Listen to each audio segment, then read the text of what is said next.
السلام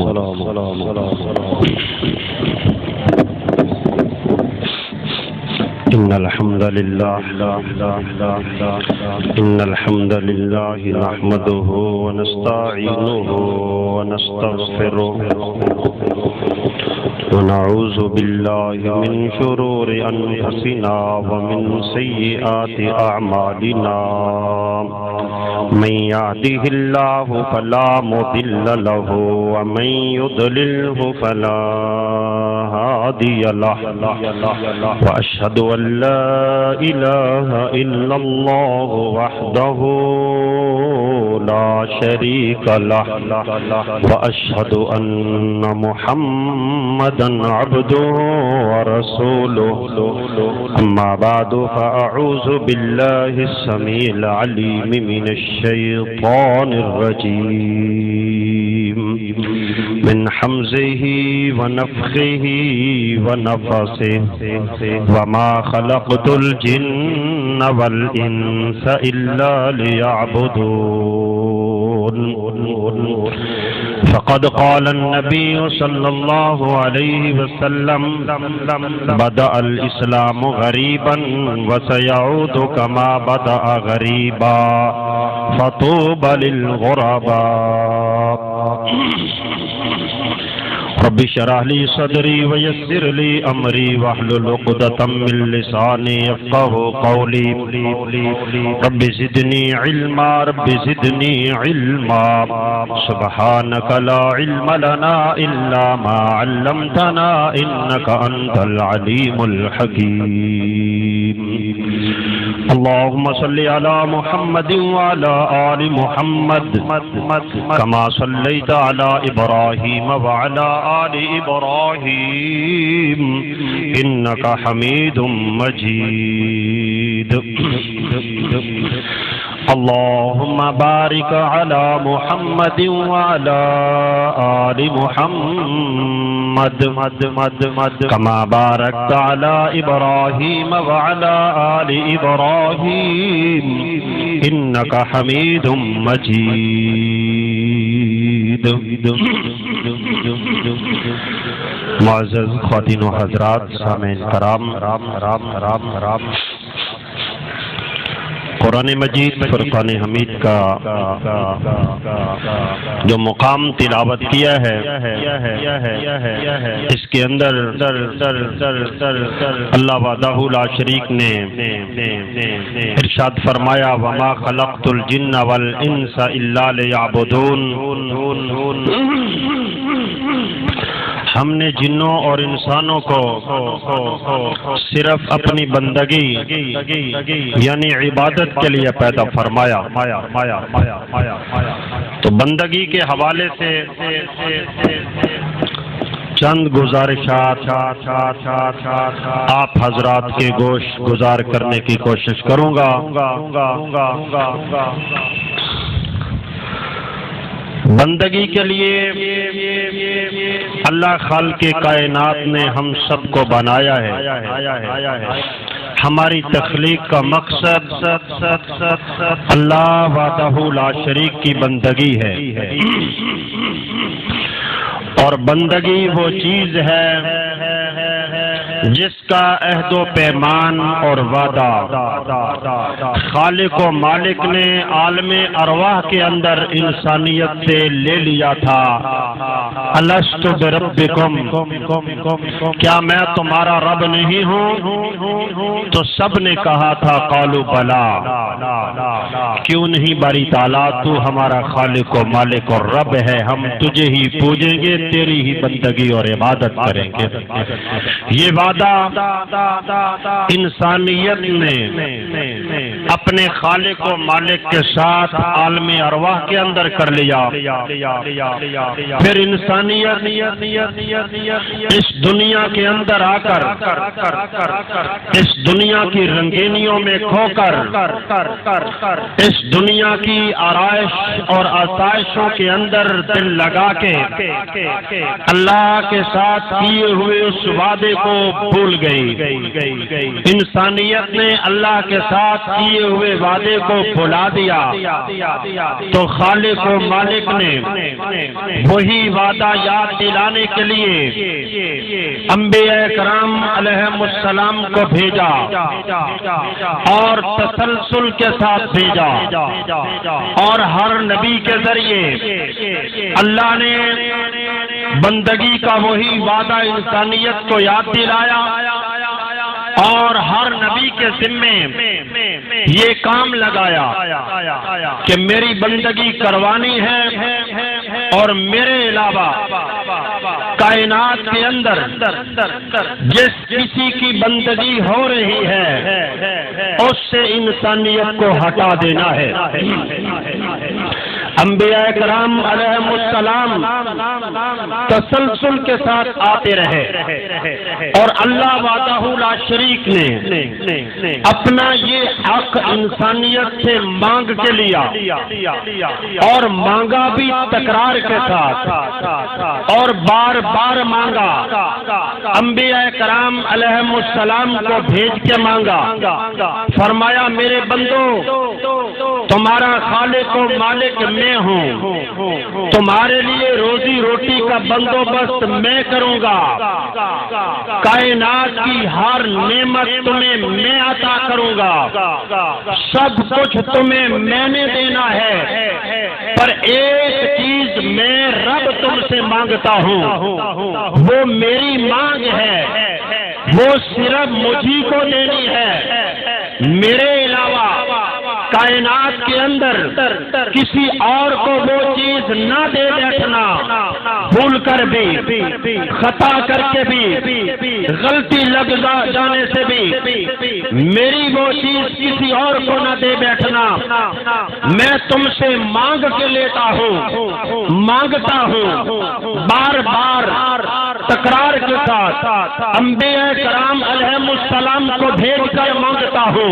وہ کیا ہے؟ وہ حق بندگی ہے کہ بندگی کا حق، عبادت کا حق، سجدے رکوع قیام نظر و نیاز چڑھاوے منت و منوتی کا حق، یہ صرف میرا ہے، یہ مجھی کو دینا، بھول کر بھی، غلطی کر کے بھی، خطا کر کے بھی میرا یہ حق کسی اور کو نہ دے بیٹھنا، اگر تم نے میرا یہ حق کسی اور کو دے دیا تو پھر سن لو، ان اللہ لا یغفر ان یشرک بہ ویغفر ما دون ذلک لمن یشاء، فرمایا مجھے اپنے عزت و جلال کی قسم ہے ساری خطائیں معاف کر دوں گا، سارے گناہ مٹا سکتا ہوں، پر اگر تم نے میرے حق کی بندگی میں ملاوٹ کر دی، بندگی کا ایک ذرہ بھی میری ذات کے علاوہ کسی اور کو دے دیا تو مجھے اپنے عزت و جلال کی قسم ہے یہ جرم میں نے معاف کرنا نہیں ہے۔ جامع ترمذی کے اندر حدیث ہے، رسول اللہ صلی اللہ علیہ وسلم نے فرمایا، حدیث قدسی ہے، اللہ فرماتا ہے میرا بندہ اتنے گناہ کر لے، خطائیں کر لے، غلطیاں کر لے کہ زمین و آسمان کا یہ سارا خلا اس کے گناہوں سے بڑھ جائے،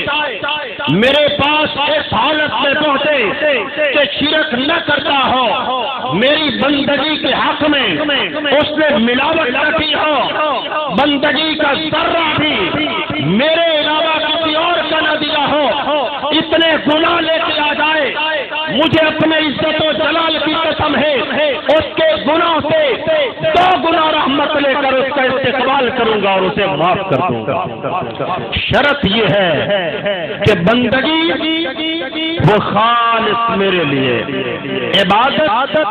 وہ اخلاص کے ساتھ میری ہی، بندگی کسی اور کی نہ کرتا ہو۔ تو حضرات محترم، بندگی کے سلسلے میں انسانیت کے ذمے 2 کام ہیں، ایک کام ہے اللہ کی بندگی کرنا، اور دوسرا کام یا بنی آدم اللہ تعبدوا الشیطان، اے اولاد آدم شیطان کی بندگی اور پوجا ہرگز نہیں کرنی۔ حضرات شیطان کی بندگی اور عبادت کون کرتا ہے؟ شیطان کو براہ راست کوئی پوجتا نہیں،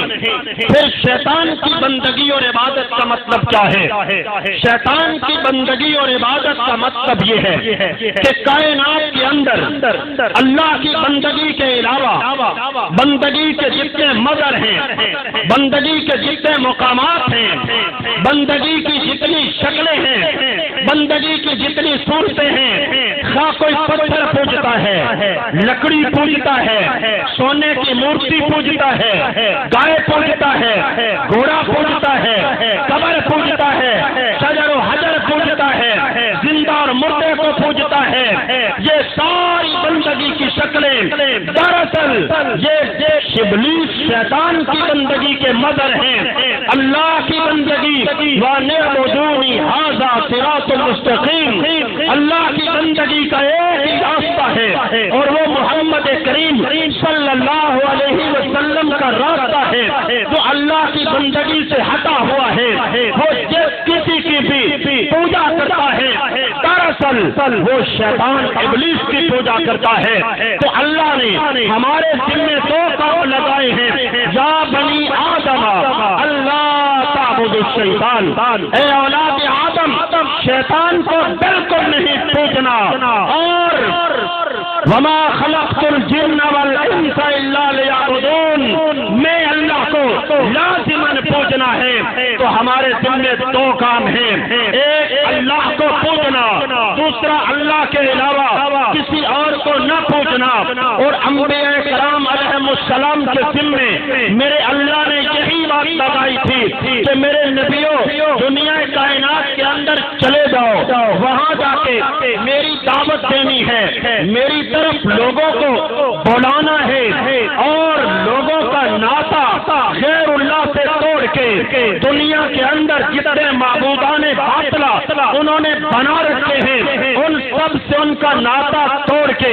میں اللہ کے ساتھ میرے بندوں کا رشتہ اور ناطا تم نے جوڑ دینا ہے۔ اور اس کے لیے میرے انبیاء کرام علیہ السلام تمہارے ذمے صرف دعوت نہیں ہے، صرف بات کو پہنچانا نہیں ہے، یہ تو امت کے ذمے ہے، بات کو پہنچا دیا تو بڑی الذمہ ہو گئے۔ نبی کی ذمہ داری بات کو پہنچانا نہ تھا بلکہ بات کو منوانا تھا کہ میرے انبیاء کرام علیہ السلام تم نے جانا ہے اس دنیا میں شرک ہو رہا ہوگا، میری بندگی میں ملاوٹ ہو رہی ہوگی، لوگوں نے میرا حق بندگی کچھ اور ہستیوں کو دے رکھا ہوگا، انہیں دعوت دینی ہے، دلائل دینے ہیں، براہین پیش کرنی ہے، معجزات دکھانے ہیں، مان جائیں تو درست ہے، نہ مانے پھر کیا کرنا ہے، پھر ٹکراؤ کرنا ہے، تصادم کرنا ہے، پھر برادریوں کو توڑ کے رکھ دینا ہے۔ میرے انبیاء کرام علیہ السلام اس کام کے لیے تمہارا مقدس خون بھی بے شک لگتا ہے تو لگ جائے۔ وَيَقْتُلُونَ النَّبِيِّينَ بِغَيْرِ الْحَقِّ، انبیاء کرام علیہ السلام کا مقدس خون بہتا ہے تو بہ جائے، انبیاء کرام علیہ السلام قتل ہوتے ہیں تو ہو جائے، پر میرے نبیوں سن لو، محمد کریم صلی اللہ علیہ وسلم اعلان کرتے ہیں اُمِرْتُ أَنْ أُقَاتِلَ النَّاسَ حَتَّى يَشْهَدُوا أَن لَا إِلَٰهَ إِلَّا اللَّهُ، میرے اللہ نے مجھے دعوت دے کے بھیجا ہے، مجھے پیغام دے کے بھیجا ہے، کون سا؟ اللہ کی بندگی کروانے کا، غیر اللہ کی بندگی چھڑانے کا۔ میں نے مکہ کی وادیوں میں وہ پیغام پہنچایا تھا، مارے کھاتے میں نے مکہ کی بستی میں وہ پیغام سنایا تھا، ظلم و ستم برداشت کر کے میں نے مکہ کی بستی کے اندر رہتے ہوئے سمیہ کے ٹکڑے ہوتے ہوئے دیکھے، بلال کے گلے میں رستے ڈال کے مکہ کی وادیوں میں پھینکا گیا، میرے صحابہ کو جیب ابی طالب میں قید کیا گیا، میں محمد علیہ السلام کے گھر کا ننگی تلواروں کے ساتھ گھیراؤ کیا گیا، کمزوری کے عالم میں، غربت کے عالم میں، مظلومیت کے عالم میں اللہ کو منواتا رہا، رب کی دعوت دیتا رہا، اللہ کی بندگی کرواتا رہا۔ اب میرے اللہ نے مجھے طاقت دی ہے، قوت دی ہے، جماعت دی ہے، میرے پاس طاقت جمع ہو گئی ہے، تلوار دے دی ہے میرے اللہ نے۔ بخاری اور مسلم دونوں کی حدیث ہے، امرت ان اقاتل الناس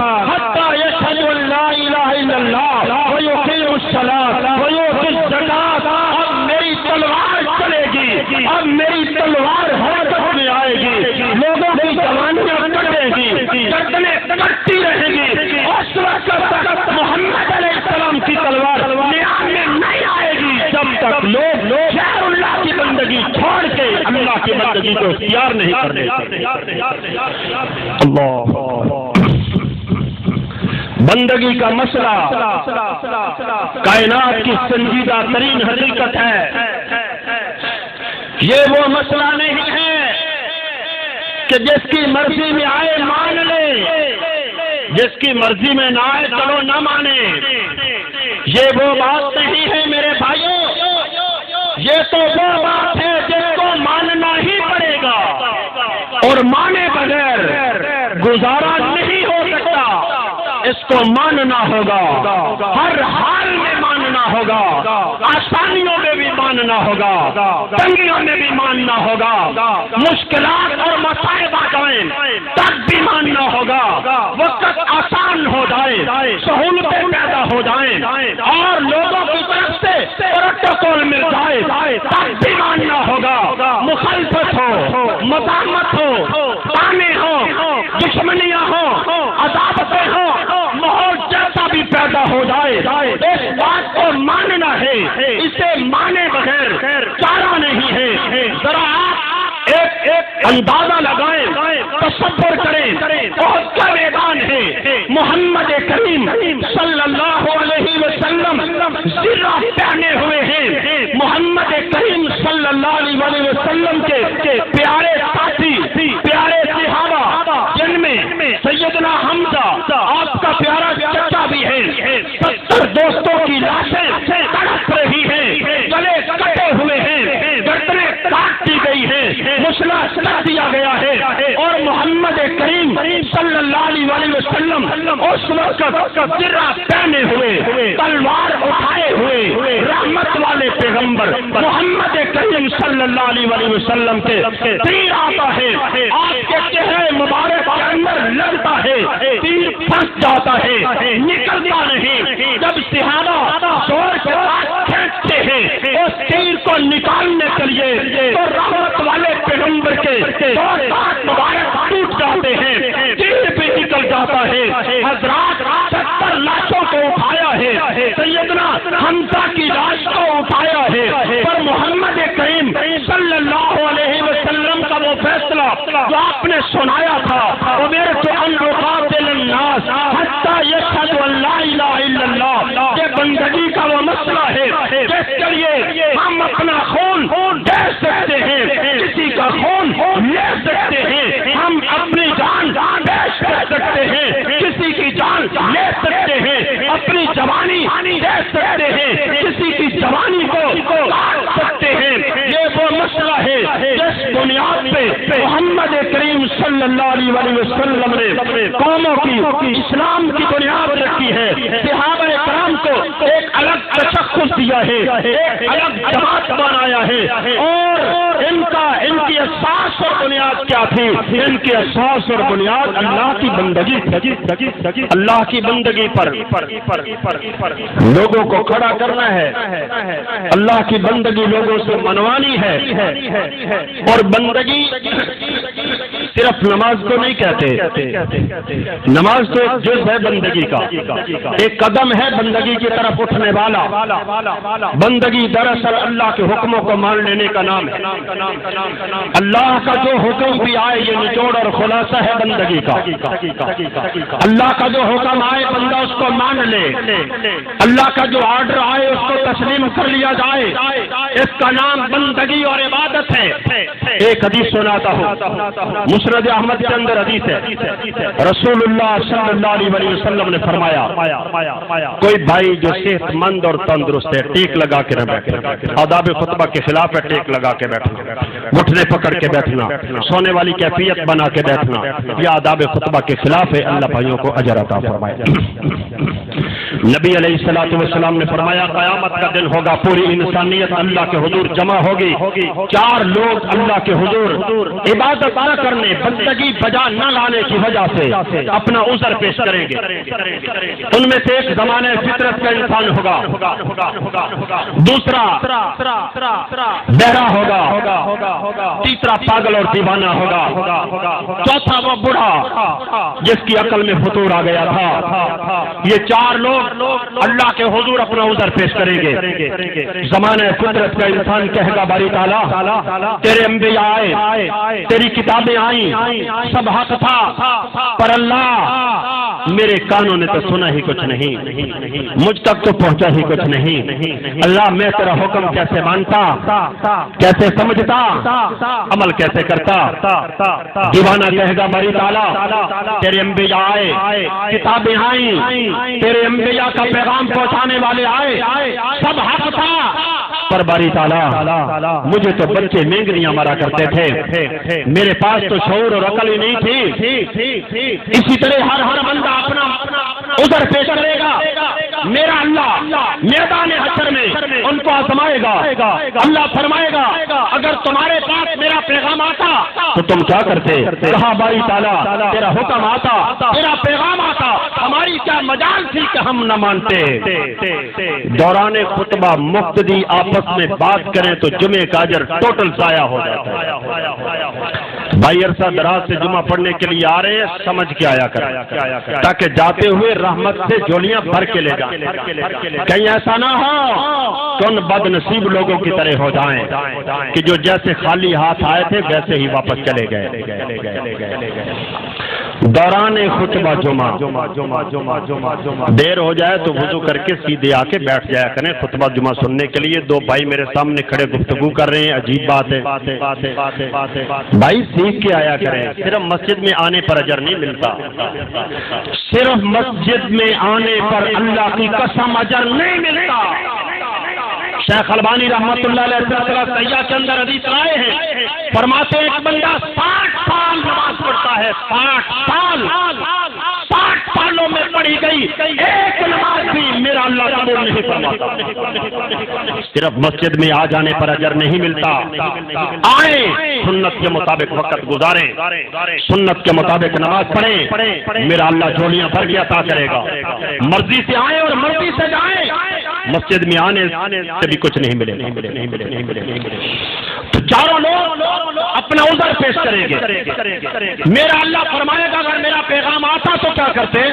کہا باری تعالیٰ ہمیں سنائی دیتا، ہم سمجھتے، عقل اور شعور ہوتی، ہماری کیا مجال تھی تیرا حکم نہ مانتے، حکم مانتے، سجدے کرتے، آگے تیرے بیٹھ جاتے، تیرے حکموں کے سامنے سر تسلیم خم کرتے۔ میرا اللہ فرمائے گا وہ سامنے جہنم دہک رہا ہے، جاؤ اس میں کود جاؤ۔ نبی علیہ الصلوۃ والسلام نے فرمایا کچھ لوگ دوڑ پڑیں گے کہ اللہ کا آرڈر آیا ہے، خالق و مالک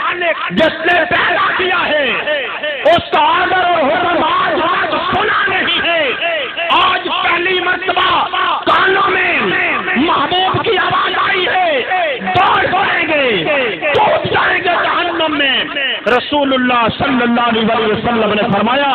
اس اللہ کی قسم ہے جس کے ہاتھ میں محمد علیہ السلام کی جان ہے، میرا اللہ اس جہنم کو ان کے لیے جنت بنا دے گا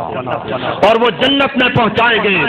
دوسرے ہوں گے صدیق، وہ بھی کھڑے ہو جائیں گے، وہ کہیں گے باری تعالیٰ آواز تیری پہنچی کوئی نہیں، جرم کیا ہے؟ بات سنی ہم نے نہیں، پھر جہنم کا فیصلہ کیوں؟ رک جائیں گے۔ سوال کریں گے۔ نبی علیہ السلام نے فرمایا پاؤں سے پکڑ کے گھسیٹ کے جہنم میں پھینک دیے جائیں گے۔ پتہ چلا بندگی مالک کے حکموں کو مان لینے کا نام ہے۔ مالک آرڈر دے بندہ مان لے، یہ بندگی کرنے والا ہے۔ مالک آرڈر دے میرے بندے یہ کرنا ہے، گزرے، شرط نہیں، قید نہیں، اللہ یہ کروں گا تو پھر نتیجہ کیا نکلے گا؟ نہیں، مجال نہیں ہے بندے کی، اس غلام کی، یہ عبد ہے، یہ اس کی مخلوق ہے، ملازم نہیں مخلوق ہے، اس نے پانی کی ایک بوند سے اسے بنایا ہے، اس کی کیا مجال ہے کہ شرطیں لگائے، ادھر کرے، بہانہ بنائے کہ باری تعالیٰ یہ کرتا ہوں، پھر نتیجہ کیا نکلے گا؟ تو مدد کرے گا، کامیابی ہوگی؟ نہ، قرآن سارا پڑھ لے، میرے رب نے جس نبی کو جہاں بھیجا ہے توڑ کے چلے گئے ہیں، یہ نہیں پوچھا کہ اللہ نتیجہ کیا نکلے گا۔ میرے رب نے موسیٰ علیہ السلام سے فرمایا جا فرعون کے پاس، بڑا طاغوت بنا بیٹھا ہے، میرا پیغام سنا اسے۔ موسیٰ علیہ السلام نے یہ نہیں کہا باری تعالیٰ کمزور ہوں، تھوڑا موقع دے، جماعت جمع کر لینے دے، کوئی جماعت، کوئی افراد، کوئی طاقت، کوئی قوت فرعون کے مقابلے میں باری تعالیٰ ایسے ہی چلا جاؤں، اکیلے ہارون علیہ السلام کو لے کے نہیں، فرمایا جا، سیدھے چلے گئے۔ اور امام ابن کثیر رحمۃ اللہ علیہ فرماتے ہیں موسیٰ علیہ السلام کے ہاتھ میں جو ڈنڈا تھا نا، اس ڈنڈے کے ساتھ فرعون کا دروازہ کھٹکھٹایا۔ اللہ اکبر۔ نبی دلیر ہوتے ہیں، شجاع ہوتے ہیں، بہادر ہوتے ہیں۔ نبی دنیا والوں سے ڈرنے والا نہیں ہوتا۔ دنیا کی بڑی بڑی طاقتیں، اس کو تھوڑا سا اونچا کرو، بڑی بڑی سپر پاور، نبی کسی کو کچھ نہیں سمجھتا۔ نبی کا تعلق اللہ کے ساتھ ہوتا ہے، وہ تو سپر پاور اسے کہتا ہے، وہ تو لوگوں کو بھی سمجھاتا ہے کہ سپر پاور اللہ اکبر۔ یہ الگ بات ہے کہ ہم مسئلہ سمجھ نہیں سکے، ہم نے عربی میں پڑھا ہے، عربی ہمیں آتی نہیں، ہم نے ویسے ہی پڑھا ہے جیسے طوطے کو پڑھا دیا جائے کہ حلوہ میٹھا ہوتا ہے، اسے پتہ نہیں کہ میں کیا کہہ رہا ہوں، ہمیں بھی پتہ نہیں ہے۔ ہمیں اذان کے لیے، نماز کے لیے بلایا گیا تو اللہ اکبر، نماز شروع کرائی گئی تو اللہ اکبر، رکوع میں اللہ اکبر، سجدے میں اللہ اکبر، نماز میں سلام پھیرا تو سب سے پہلے دودھ آنی چاہیے، اللہ اکبر۔ کیا مطلب ہے اللہ اکبر کا؟ اس وقت اگر معنی کیا جائے تو معنی بنتا ہے سپر پاور۔ سپر پاور اللہ ہے، ان اللہ علی کل شیء قدیر واللہ غالب علی امرہ۔ سب سے بڑی طاقت اور سب سے بڑی قوت، سب سے بڑے اقتدار والا، سب سے بڑے اختیار والا، کائنات ساری کو اپنی مٹھی کے اندر رکھنے والا، کنٹرول کرنے والا، تدبیر کرنے والا، جب چاہے جس کے لیے چاہے کیا فیصلہ چاہے صادر فرما دے، جس کو چاہے اس کی قدم سے پکڑ کے مار دے، اسے پوچھنے والا کوئی نہیں، وہ سپر پاور ہے۔ ہم نے مسجد میں کہا اللہ اکبر، باہر کہا اللہ اکبر، باہر کسی اور کو مانا۔ مسجد میں اللہ بڑا، باہر امریکہ بڑا، مسجد میں اللہ بڑا، باہر کافر بڑے، مسجد میں اللہ بڑا، باہر یہودی بڑے، مسجد میں اللہ بڑا، اور باہر مال و دولت اور پیسہ بڑا۔ میرے نبی علیہ السلام نے یہ بھی فرمایا تھا ہلاک ہو گیا درہم و دینار کا بندہ، یہ درہم و دینار کے بندے، یہ بھی شرک ہے، قبر کی پوجا یہ بھی شرک ہے، پتھر کی پوجا یہ بھی شرک ہے، حجر و حجر کو پوجنا، قبر کو پوجنا یہ بھی شرک ہے، کسی زندہ کو پوجنا یہ بھی شرک ہے، اور درہم و دینار کی پرستش کرنا یہ بھی شرک ہے۔ یہ نہیں کہ آپ درہم و دینار کے لیے اپنی زندگی کو وقف کر دیں، دن اور رات ایک کر دیں، آپ کو نماز کے لیے بھی فرصت نہیں ملتی، کیوں؟ یہ 60-70 سالہ زندگی کا مستقبل بنانا ہے، اس مستقبل بنانے کے لیے ہمارے پاس نماز کے لیے فرصت کوئی نہیں۔ اللہ اکبر۔ ہم پیدا ہوئے ہیں بندگی کے لیے، بندگی کے سلسلے میں ایک ضابطہ یاد رکھیں، بندگی کرنے والوں کے لیے اصول یہ ہے جو قرآن کا نچوڑ ہے کہ ہم اس جہان میں رہتے ہوئے یہ سمجھیں، یہ یقین مان لیں کہ ہم اس جہان میں جو رہ رہے ہیں یہ جہان فانی ہے، اس جہان میں ہم نے ہمیشہ نہیں رہنا، اس میں ختم ہو جانا ہے، اور یہاں ہمیں موقع اس لیے دیا گیا ہے ہم ایک اور جہان کے لیے اپنے آپ کو تیار کریں، ایک اور جہان میں کامیابی اور کامیرانی کے لیے اپنے آپ کو تیار کرنے کے لیے ہمیں یہاں موقع دیا گیا ہے، اور اس کے لیے میرے اللہ نے ہمارے لیے نظام اتارا ہے، ضابطہ حیات اتارا ہے، دستور زندگی اتارا ہے میرے اللہ نے، جس میں حلال اور حرام کے تمام ضابطے موجود ہیں،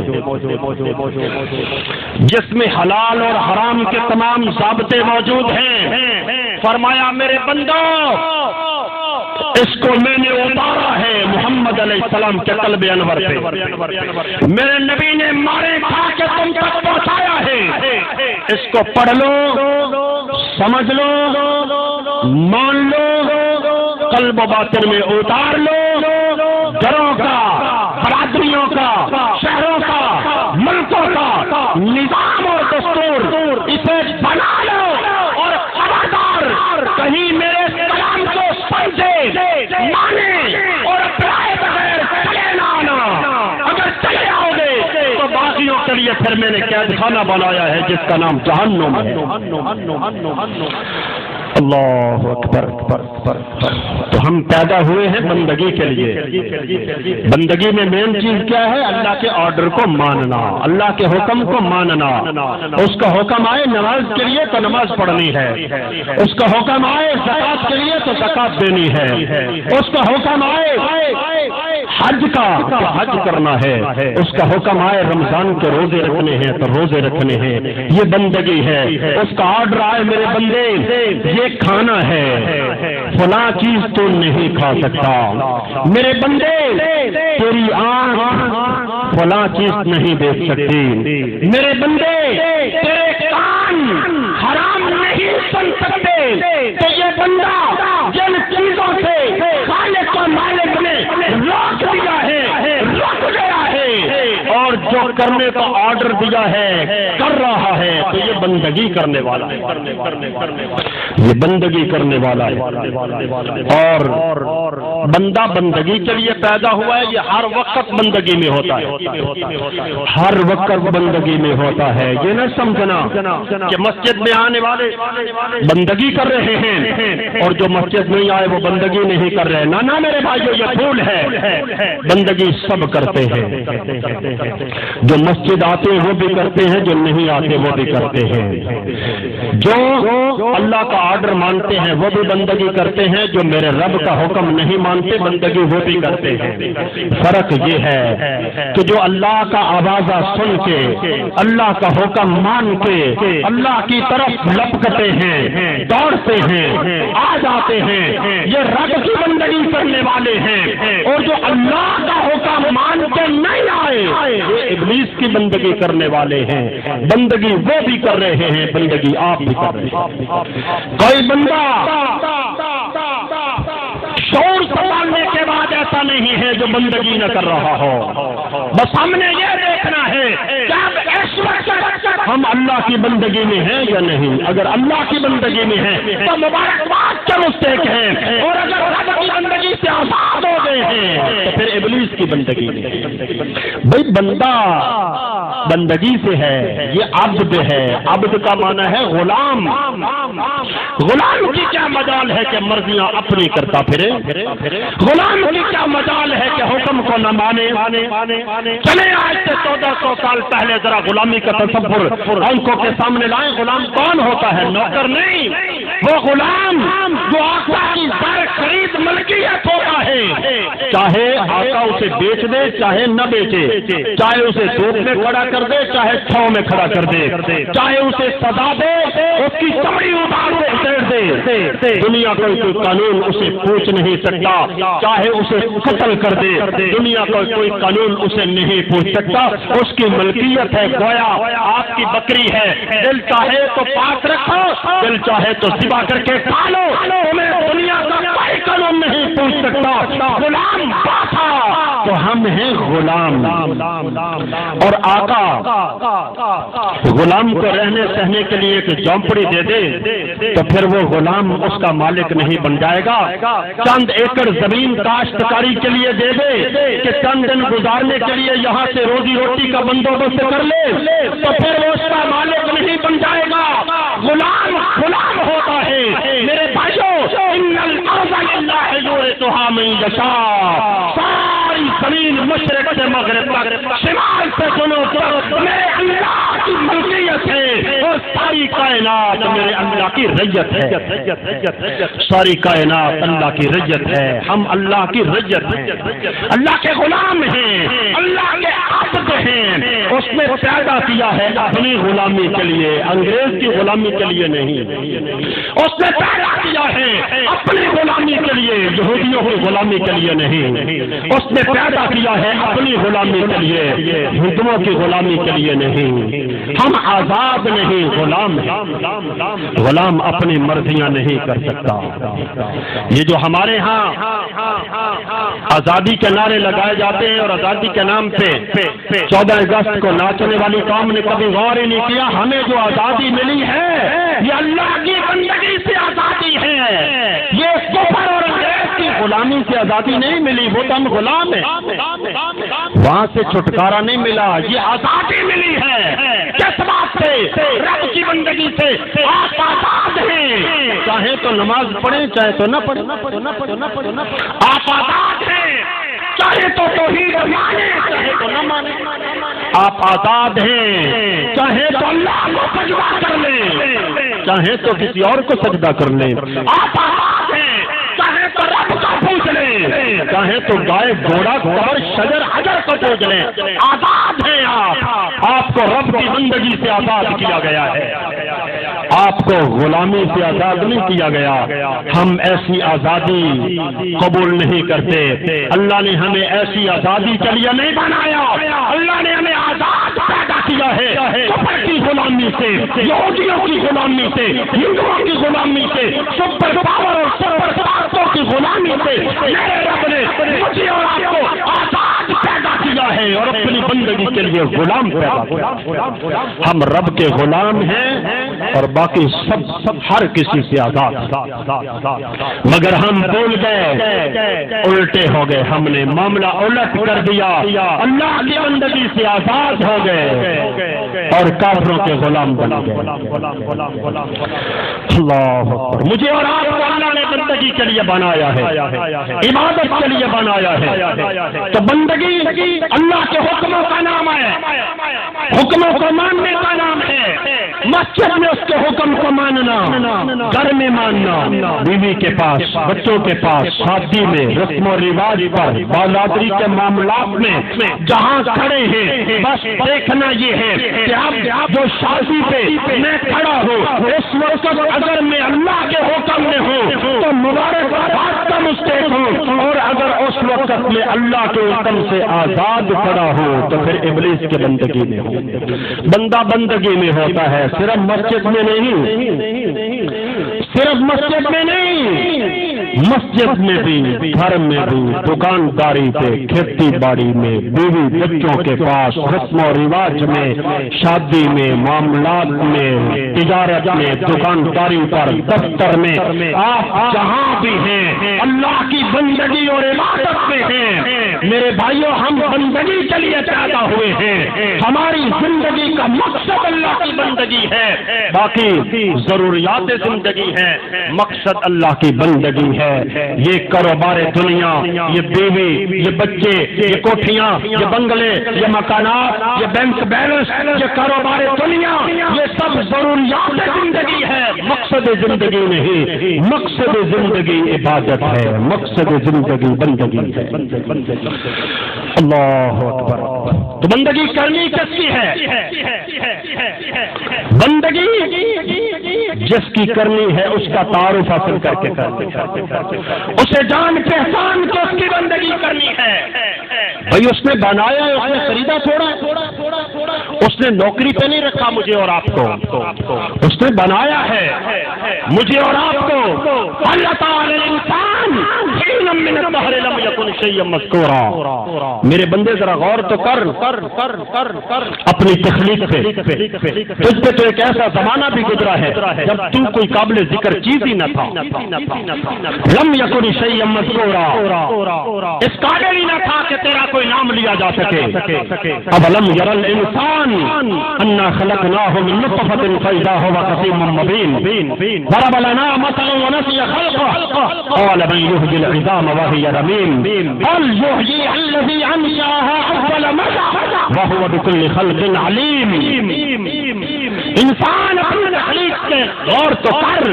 ہم نے پانی کی ایک بوند سے تجھے لیا، انسان بنا دیا، اتنا خوبصورت اور حسین و جمیل جوان بنا دیا، اب تو جھگڑا کرتا ہے، ہمارے بارے مثالیں بیان کرتا ہے اور اپنی تخلیق کو بھول گیا ہے، کہتا ہے جب مر جاؤں گا مٹی ہو جاؤں گا، ہڈیاں ہو جائے گی، تو سر نو کیسے زندہ ہوگا؟ فرمایا میرے پیغمبر بتا دے،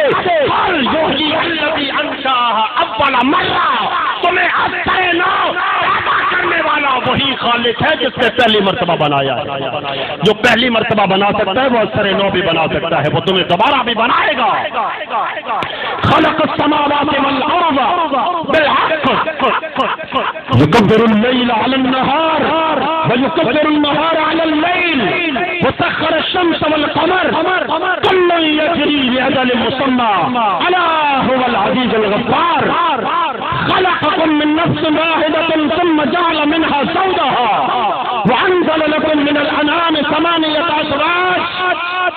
يخلقكم في بطون امهاتكم خلقا من بعد خلق في ظلمات ثلاث ذلكم الله له الملك ذلكم الله ربكم له الملك لا الہ الا هو فانا تصرفون۔ وہ اللہ ہے جس نے آسمانوں کو بنایا، زمین کو تخلیق کیا، چاند اور سورج کو حکم کا پابند بنایا، کائنات کی ہر چیز کو تمہارے لیے مسخر کر دیا، اور تمہیں ایک جان واحد سے پیدا کیا، اسی سے اس کا جوڑا بنایا، تمہارے لیے 8 نر اور مادہ جانور بنائے، یخلقکم فی بطون امہاتکم خلقا من بعد خلق فی ظلمات ثلاث۔ وہی ہے بندگی کی طرف بلانے والا، مستحق عبادت، جس نے بنایا ہے تمہیں تمہاری ماں کے پیٹوں کے اندر ایک بناوٹ کے بعد دوسری بناوٹ، فی ظلمات ثلاث، 3 اندھیریوں، 3 تاریکیوں میں وہ بنا رہا تھا، کبھی پانی کا قطرہ، کبھی لوتھڑا، کبھی مضغہ، کبھی گوشت کی بوٹی، کبھی ہڈیاں، کبھی چھوٹا سا ڈانٹا، پھر اس نے کان لگا دیے، اس نے آنکھیں دے دی، اس نے ناک دے دیا، اس نے سر لگا دیا، اس نے ہاتھ لگا دیے، اس نے جوڑ لگا دیے، اور لگائے کہاں؟ فی ظلمات الثلاث، تین اندھیریوں میں. ارے اندھیرا ایک بھی چھا جائے تیرا ڈاکٹر آپریشن نہیں کر سکتا، اندھیرا ایک بھی چھا جائے انجینئر کام نہیں کر سکتا، اندھیرے آ جائیں تو پھر دنیا کا کوئی سائنسدان، سیاستدان، کوئی زندہ سرکار اور کوئی مری ہوئی سرکار پھر کام نہیں کر سکتی. فی ظلمات الثلاث، وہی جو ہے بندگی کی دعوت دینے والا، مستحق عبادت سجدوں کے لائے، زمین میں جس کے آگے رکھی جائے، جسے الہ مانا جائے، جس سے توکل کیا جائے، جس سے بھروسہ کیا جائے، جس کے ساتھ امیدیں وابستہ کی جائیں، جس کے آگے جولی پھیلائی جائے، جس سے اولاد مانگی جائے. الہ وہ ہوتا ہے جس سے بندہ ٹوٹ کے پیار کرے، الہ وہ ہوتا ہے جس سے انسان ٹوٹ کے محبت کرے، الہ وہ ہوتا ہے جس کے حکموں کے آگے بندہ جھک جائے، الہ وہ ہوتا ہے جس کی اطاعت کرے، الہ وہ ہوتا ہے جس سے بندہ مانگ کے کھائے، الہ وہ ہوتا ہے جس سے زندگی کے بھیک مانگ کے بندہ زندہ رہ رہا ہو، الہ وہ ہوتا ہے جس کی دھرتی پر بتائے انسان زندہ ہو، الہ وہ ہوتا ہے جس کی مٹھی میں ساری کائناتوں کا کنٹرول ہو اور بندہ اس سے بھیک مانگ کے زندہ رہ رہا ہو، الہ وہ ہوتا ہے جو نظام زندگی کو چلا رہا ہو تو وہ فرماتا ہے میں ہی الہ ہوں. یخلقکم فی بطون امہاتکم خلقا من بعد خلق فی ظلمات الثلاث. خالق تو وہی ہے، معبود برحق تو وہی ہے، عبادت کا مستحق اور حقدار تو وہی ہے. لا ترجون للہ وقارا، مگر پاکستانیوں تمہیں کیا ہو گیا ہے کہ تمہیں اپنے رب کی قدر معلوم نہیں ہے، تمہیں کیا ہو گیا ہے کہ تمہیں یہ پتا نہیں ہے کہ تمہارا خالق کون ہے، مالک کون ہے، رب کون ہے، تجھے پتا نہیں ہے تیرا پاپا کون ہے، تجھے پتا نہیں ہے تیرا الہ کون ہے. اللہ لا الہ الا ہو الحی القیوم. اللہ الہ عبادت سے لائے، نظر و نیاز چڑھاوے، منت و مناتی جس کے حکموں کے آگے بندہ رہ جائے، وہ ہے الحی القیوم. وہ ہمیشہ سے زندہ ہے، ہمیشہ زندہ رہے گا. ہر کسی کو قائم رکھتے ہوئے ہے تو پتا چلا مرا ہوا کوئی عبادت کے لائق نہیں ہو سکتا. الحی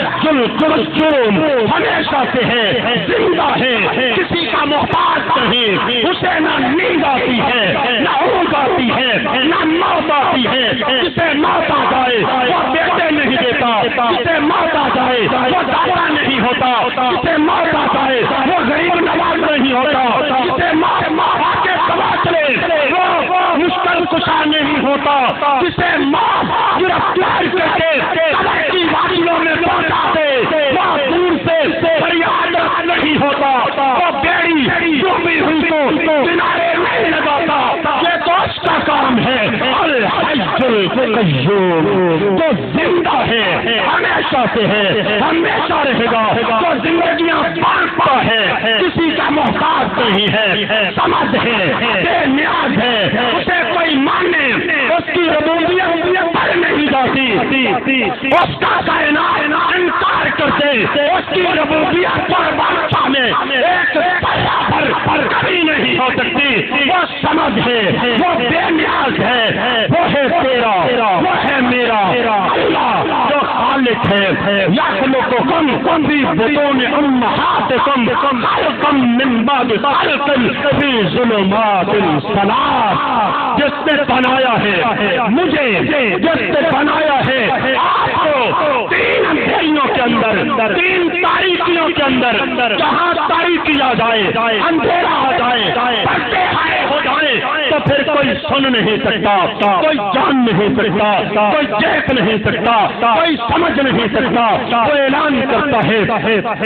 وَعِندَهُ مَفَاتِحُ الْغَيْبِ لَا يَعْلَمُهَا إِلَّا هُوَ وَيَعْلَمُ مَا فِي الْبَرِّ وَالْبَحْرِ وَمَا تَسْقُطُ مِنْ وَرَقَةٍ إِلَّا يَعْلَمُهَا وَلَا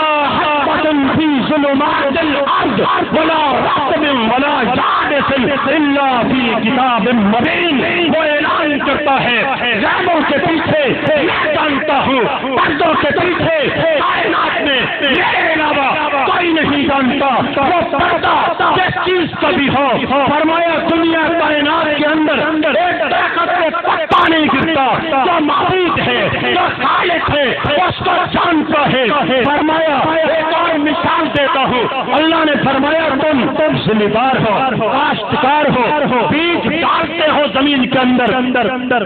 تمہاری جھولی میں ہوتا ہے بیج. تم کاشتکاری کے لیے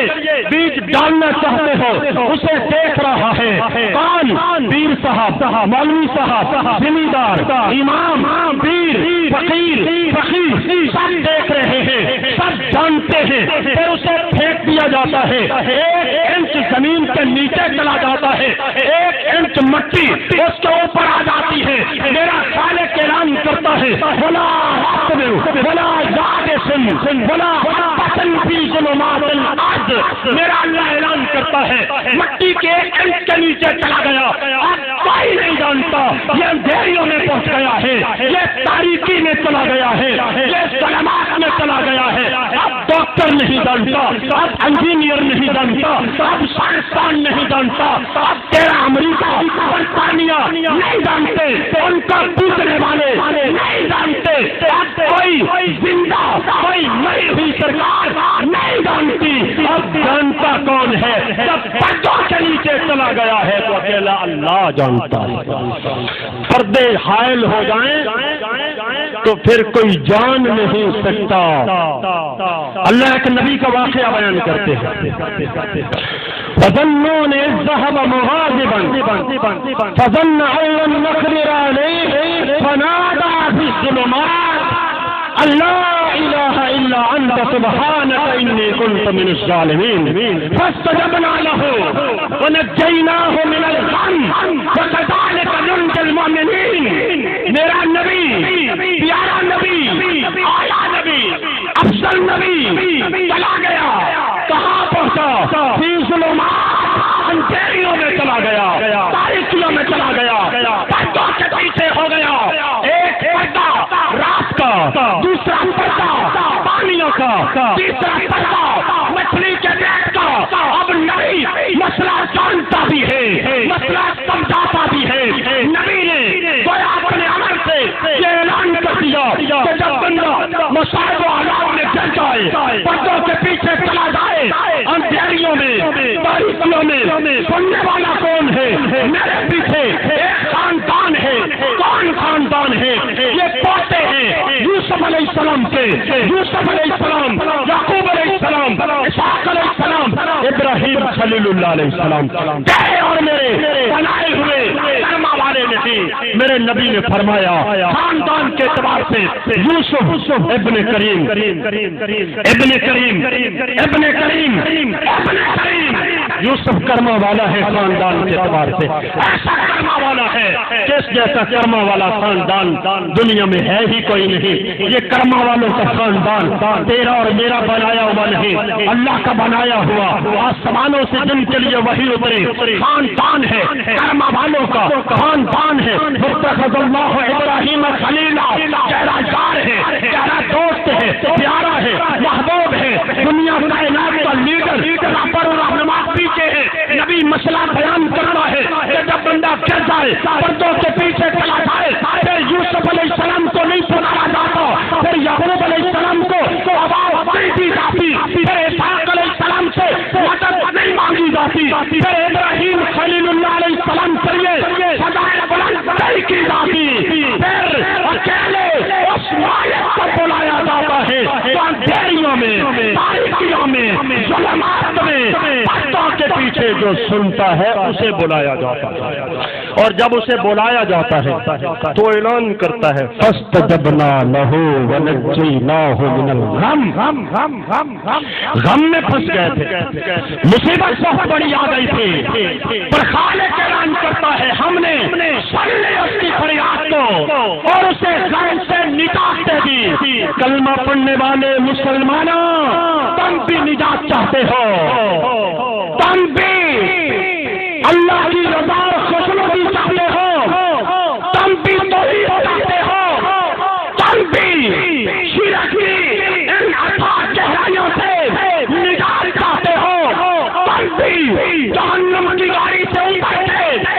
بجٹ والی گاڑی میں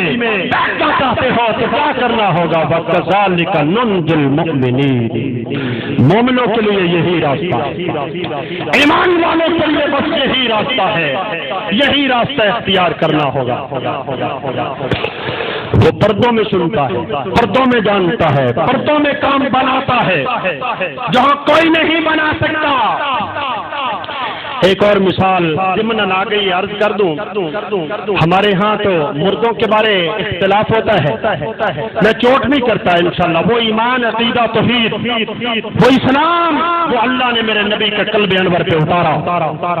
اس کو دو ٹوک انداز میں بیان کرنا یہ بیان کرنے والے کی ذمہ داری ہے، ورنہ مولوی صاحب بھی مجرم ہیں۔ حدیث بڑی سخت ہے،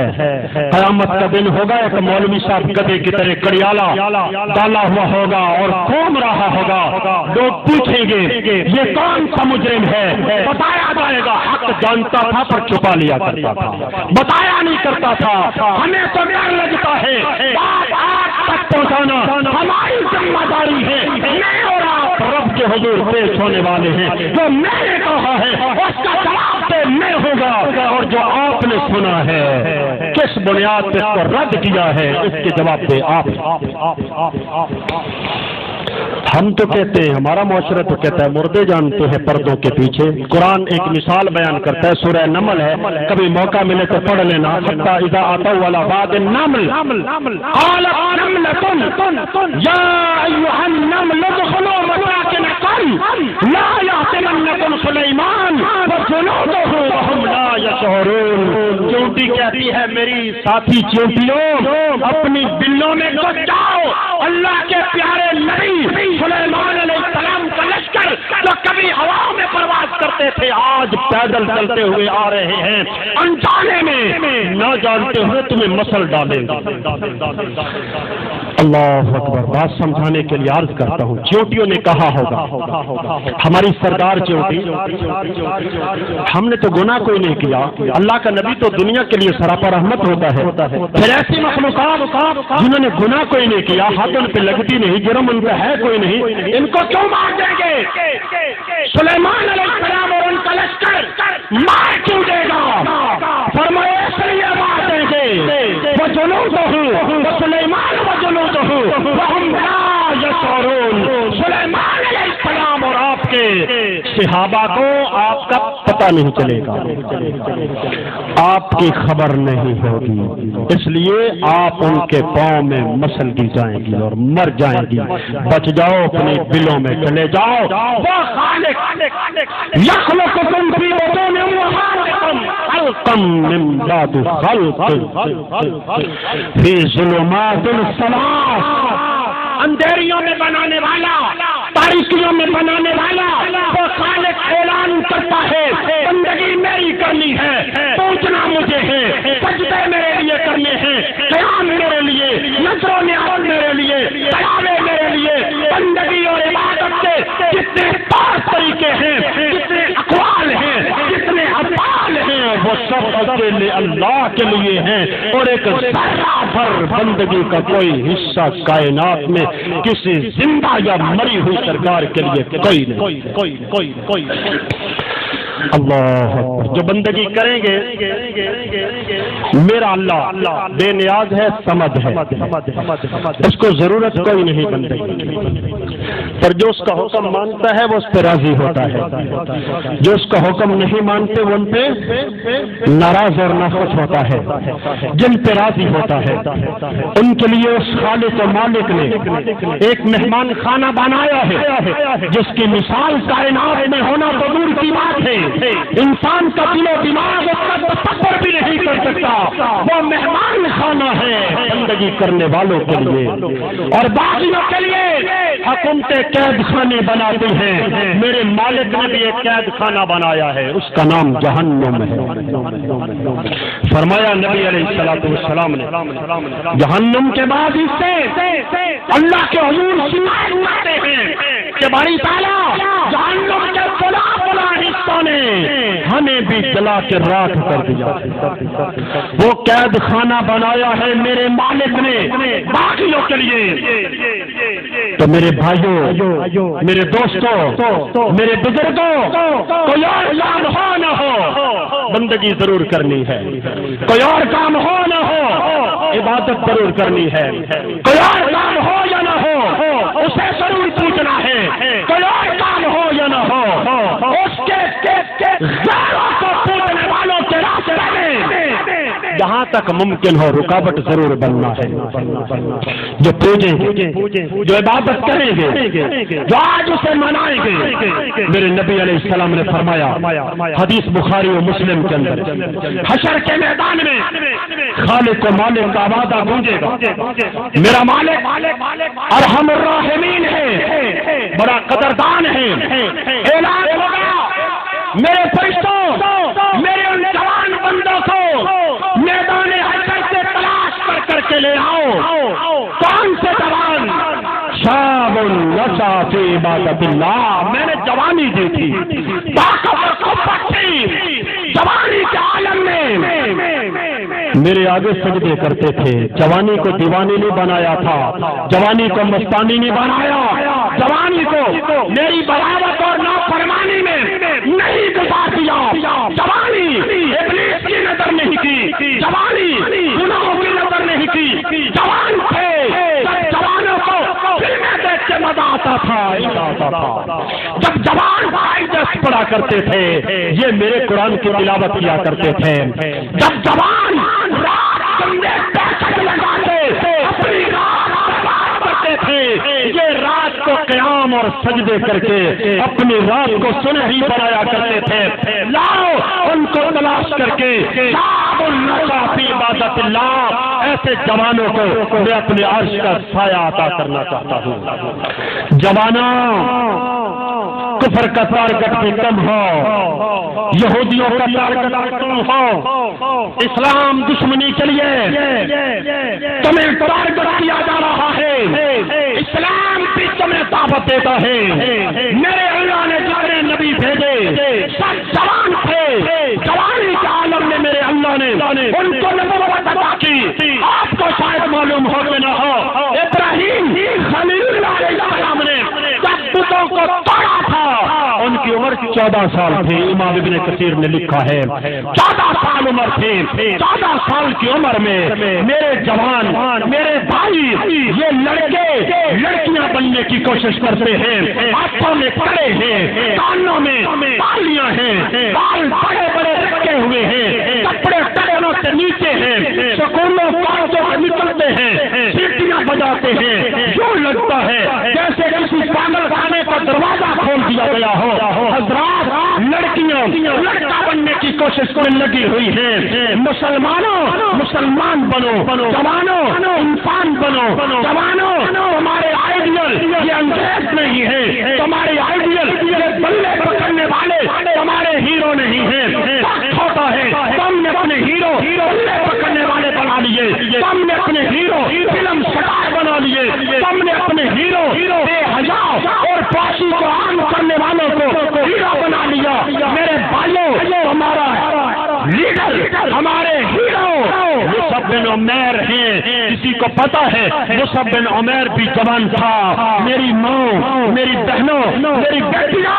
تمہارے لیے آئیڈیل فاطمہ ہے، تمہارے لیے آئیڈیل عائشہ صدیقہ ہے، نور جہاں یہ سلمہ پہ جان نہیں ہے، تمہاری آئیڈیل فاطمہ تزارہ ہے، صحابیات ہیں، اپنے آپ کو اسلام منواؤ، مسلمان بنو۔ جوانوں، میرا اللہ قیامت کے دن 5 سوال کرنے والا ہے، ان میں سے ایک سوال جوانی کے بارے ہوگا،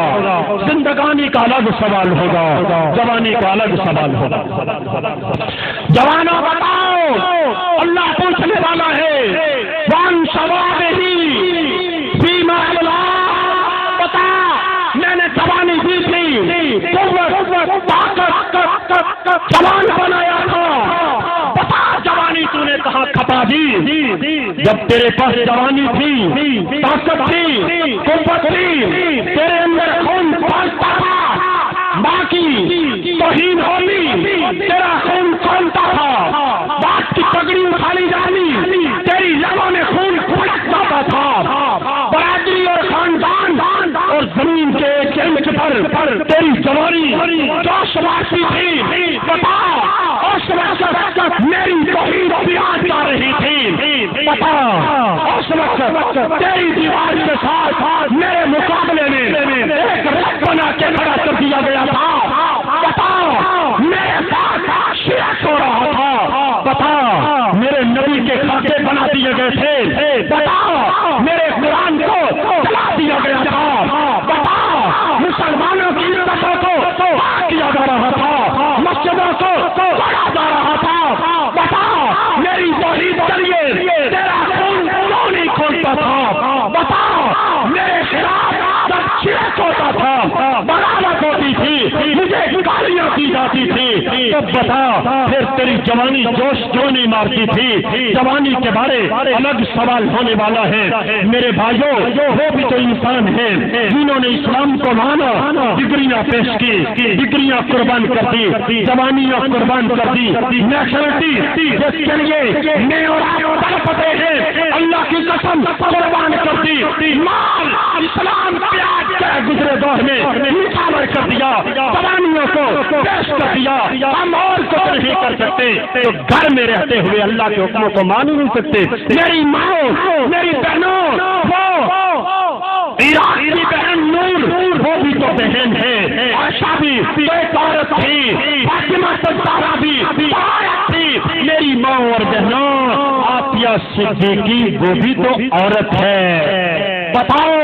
تم کچھ نہیں کر سکتی، اپنے گھر میں رہتی ہوئی اسلام کو نہیں مان سکتی، اپنے گھر میں رہتے ہوئے تم شرک کا، تم بدعت کا، تم گندگی کا، تم فحشی کا، تم بازار کا، تم دکانداری کی رونق بننے کا، بے پردگی کا بائیکاٹ کیوں نہیں کر سکتی؟ گھر میں رہتی ہوئی اللہ کا دین مانو، بچوں کو توحید کی لوریاں دو، بچوں کو توحید سکھاؤ، میرے جوانوں میرے بھائیوں کالجوں میں جاؤ، یونیورسٹیوں میں جاؤ، سکول پڑھو، پی ایچ ڈی کرو، ایم ایس سی کرو اور ایم بی بی ایس کرو، انجینئر بنو پر مسلمان بنو، مسلمان رہو، اللہ کا قرآن پڑھو، قرآن سیکھو، توحید سیکھو، توحید مانو، شرک سیکھو، اجتناب کرو، اس سے سنت سیکھو، اسماعیلوں سے بدعت سیکھو،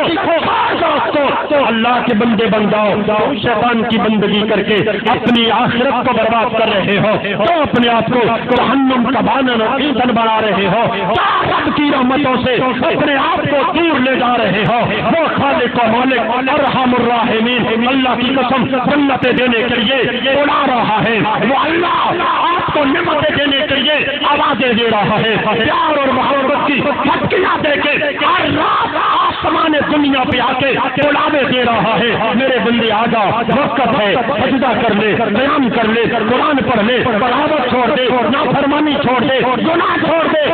میں نے جنت میں تیرے لیے محلات بنا رکھے ہیں، جہاں تو نے آنا ہے، جانا کوئی نہیں، رہنا ہے، ہمیشہ رہنا ہے، آغاز ہے، انجام کوئی نہیں، افتتاح ہے پر اس کی اختتام کوئی نہیں ہے، اس زندگی کے لیے بھی کچھ کرنا ہے میرے بھائیوں، جس زندگی نے شروع ہونا ہے تو اس کا پہلا ایک دن 50,000 سال کا دن ہوگا، میں اور آپ محنت کر لیں پر 60 سالوں کے لیے کر لیں، 70 سالوں کے لیے کر لیں، ہمیشہ رہنے کے لیے محنت نہ کریں، اللہ کی قسم یہ سب سے بڑا جرم ہے، اپنی اصلاح کریں، محنت کریں، توبہ کریں، کوشش کریں، پر کتنے عرصے کے لیے؟ 60 سالوں کے لیے، ہمیشہ رہنے کے لیے کام کرنا چھوڑ دیں، ہمیشہ جہاں رہنا ہے اس کے لیے کام کریں، اس کے لیے محنت کریں، اس کے لیے مشقت کریں، اللہ کے حضور دعا ہے اللہ وحدہ لا شریک اخلاص کے ساتھ ہمیں اپنی بندگی کی توفیق عطا فرمائے اور اپنی بندگی پر استقامت کی زندگی عطا فرمائے اور غیروں کی بندگی سے اللہ ہمیں نجات عطا فرمائے، وآخر دعوانا